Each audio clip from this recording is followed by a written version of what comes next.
मध्य प्रदेश में ग्राम उदय से भारत उदय अभियान 31 मई तक चलेगा। इस दौरान सभी संबंधित अधिकारी ग्राम पंचायतों में जाकर गांव वालों के साथ ग्राम विकास की योजना तैयार करेंगे, वहीं लोगों की समस्या का निराकरण भी करेंगे। जो मांगे आ रही हैं उसको ले रहे हैं, जो शिकायतें आ रही हैं उसको दर्ज कर रहे हैं। तो ये 23 मई तक हम इसको कंप्लीट करेंगे।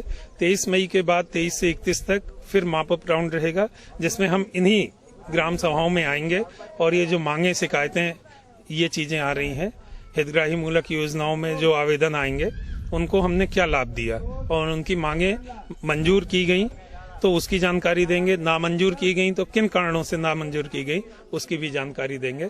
तो इस तरीके से पूरी पारदर्शिता के साथ इस अभियान के संचालन का हम यहाँ पे वो कर रहे हैं। ग्रामोदय से भारतोदय अभियान का मध्य प्रदेश में काफी व्यापक असर नजर आ रहा है। ग्राम पंचायतों में जो ग्राम संसद आयोजित की गई उसमें लोग पहुंचे, जानकारियां जो है योजनाओं की वो ली, अपनी शिकायतें जो है अधिकारियों तक पहुंचाई। जो योजनाएं हैं वो लोगों तक कैसे पहुंचे, अगले 5 साल में कृषि जो है, किसान जो है वो अपनी आय कैसे दुगनी करें, ये जो सब जानकारियां हैं वो लोगों तक इन ग्राम सभाओं के माध्यम से पहुंची। अभियान का काफी ज्यादा व्यापक असर यहाँ पर नजर आया और लोग जो है वो भी काफी ज्यादा खुश नजर आ रहे हैं। कैमरा पर्सन विनोद डोलेकर के साथ दीपक जैन, ग्राम बेरखेड़ी, मध्य प्रदेश। दोस्तों, बात करते हैं जल संरक्षण की। देश भर में इस समय कई हिस्सों में पानी की समस्या को लेकर हाहाकार मचा हुआ है और पानी को लेकर लोग तभी जागरूक होंगे जब कई तरीके के सेमिनार आयोजित किए जाएंगे। पानी को बचाने को लेकर, जल संरक्षण को लेकर, जल प्रबंधन को लेकर एक ऐसा ही सेमिनार आयोजित किया गया जिसमें जल संरक्षण पर चर्चा की गई, जल प्रबंधन की बातों पर बल दिया गया और साथ साथ वाटर मैपिंग के माध्यम से ये बताया गया कि धरती के नीचे कितना जल स्तर है और पानी को कैसे बचाना है। हमारी आपकी छोटी छोटी जागरूकता के चलते ही हम पानी को बचा पाएंगे, क्योंकि पानी प्रकृति का एक अनमोल तोहफा है। तो सबसे पहले इस रिपोर्ट पर नजर डाल लेते हैं। जल है तो कल है, जल के बिना जीवन अधूरा है। पर अनियंत्रित शहरीकरण, बढ़ती जनसंख्या, कटते पेड़ और लगातार कम होती बारिश की वजह से धरती का जल स्तर गिरता चला जा रहा है। जो जल स्तर पहले 80 या 90 फुट पर उपलब्ध था, आज वो 120 से भी नीचे जा चुका है। पिछले दिनों मैपिंग के द्वारा जल स्तर का पता लगाने के लिए एक वर्कशॉप का आयोजन किया गया, जिसमें इस बात की चर्चा की गई कि आखिर कैसे जल संचयन बढ़ाया जाए और जल स्तर को कैसे सुधारा जाए ताकि पानी के संकट से राहत मिले।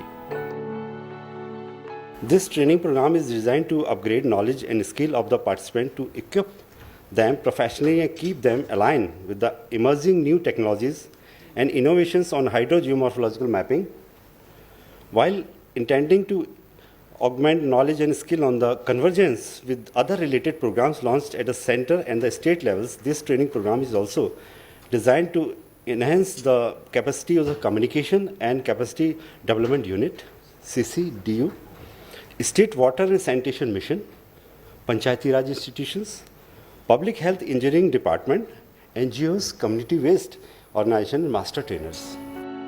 जल स्तर को बढ़ावा देने के लिए मैपिंग जल स्तर देश के 12 राज्यों में चल रहा है, जहां वैज्ञानिक तरीकों से पानी का जल स्तर कैसे बढ़ाया जाए, लोगों को कैसे जागरूक किया जाए, उसकी जानकारी दी जा रही है, ताकि लोग भी जल को बचाने और जल स्तर को बढ़ाने में अपना अहम योगदान दे सकें। इसके साथ ही देश में नहरों की व्यवस्था को और मजबूत करने की जरूरत है, ताकि कृषि के लिए पानी लगातार उपलब्ध हो। 85% of the drinking water which we made available to the rural areas of our country, that is groundwater. And only 15% water which is available is from the surface water. Now with the depletion and that too rapid depletion of groundwater availability, I don't see there is any alternative for drinking water unless we reverse the trend. We will have to find out that how surface water is provided to 85% of our population. सिंचाई के लिए बदलाव की जरूरत है और ये तभी होगा जब देश के किसान सिंचाई की बारीकियों को समझेंगे और कम पानी में ही अच्छी खेती करने में सक्षम होंगे। कम पानी में बेहतर कृषि के लिए जरूरी है कि किसान बूंद बूंद सिंचाई पद्धति अपनाकर अपनी कृषि उत्पादन क्षमता बढ़ा सके। in those areas which are to be included in the command area for irrigation purposes, only the system should be used as sprinkler and drip irrigation. But when I see that this can also be introduced in the system which is already here, where flood irrigation is the system, there the mindset of the farmer is not the same. They may not adopt, but where you want that system should be applicable where the least water is used for agriculture purposes. धरती के गिरते जल स्तर में लगातार प्रयोग हो रहे रासायनिक खादों की बड़ी भूमिका है। अंधाधुंध रसायन के प्रयोग से जमीन की उर्वरा शक्ति समाप्त होती जा रही है और पृथ्वी में पानी की जरूरत बढ़ती जा रही है, जिससे खेतों में अधिक पानी की जरूरत होती है। धरती का जल स्तर बढ़े, इसके लिए जरूरी है कि चेक डैम के माध्यम से पानी का संचयन किया जाए। इसके साथ ही पुराने जल स्रोतों जिनमें कुआं, पोखर, तालाब और छोटी नदियों को बचाया जाए, पुनर्जीवित किया जाए, जिससे धरती के जल स्तर में वृद्धि हो। पीने योग्य पानी साफ होगा तो लोगों में कम बीमारियां भी होंगी और उनका स्वास्थ्य बेहतर रहेगा। I can imagine how much of devastation can occur if we are not able to provide clean potable water to our people. And a small contamination gives rise to so many diseases which can rise to epidemic proportions. There are a number of issues on which directly or indirectly involve water, which directly or indirectly affect the you can say positive role of water, or which indirectly or directly in fact give us a forewarning about what's likely to happen if we are not careful about them. Our scientists have a very focused attention on all these issues. जल जीवन ही नहीं, अनमोल प्राकृतिक संपदा है, जिसको बचाना और धरती का जल स्तर बढ़ाना हम सब की जिम्मेदारी है।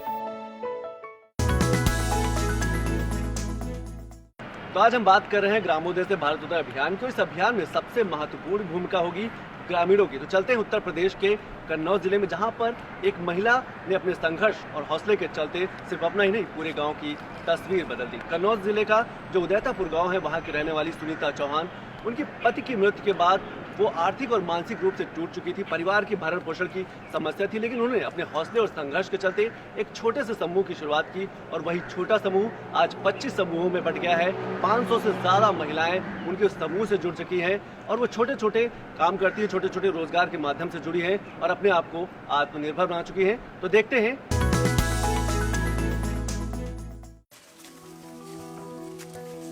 कहते हैं मन में हौसला हो और कुछ करने की चाहत हो तो मुश्किलें लाख हों, रास्ते निकल ही आते हैं। उत्तर प्रदेश के कन्नौज जिले की एक ऐसी ही महिला जिसने अपने अकेले के बल पर सिर्फ अपने को ही नहीं सशक्त किया, बल्कि पूरे गांव की तस्वीर बदल दी।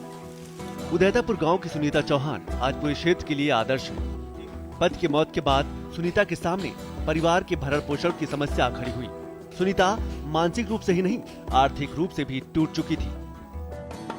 हमारे साथ देने वाला कोई ना था। हमारे ससुर बूढ़े थे, वृद्ध थे, वो भी चल फिर नहीं पाते थे और हमने बहुत अपने रो पीट के बहुत जब से समूह में जब से जुड़े तब से हमारे अंदर यही एक उत्साह पैदा हुआ, नई जिंदगी मिल गई। हमने अपने बच्चों को भी पढ़ाया लिखाया, जो हमने जो सोचा हमारे ये चीज़ नहीं वो चीज़ हमने कर ली। हमने किसी का सहारा नहीं लिया, हमने अपने समूह का सहारा लिया।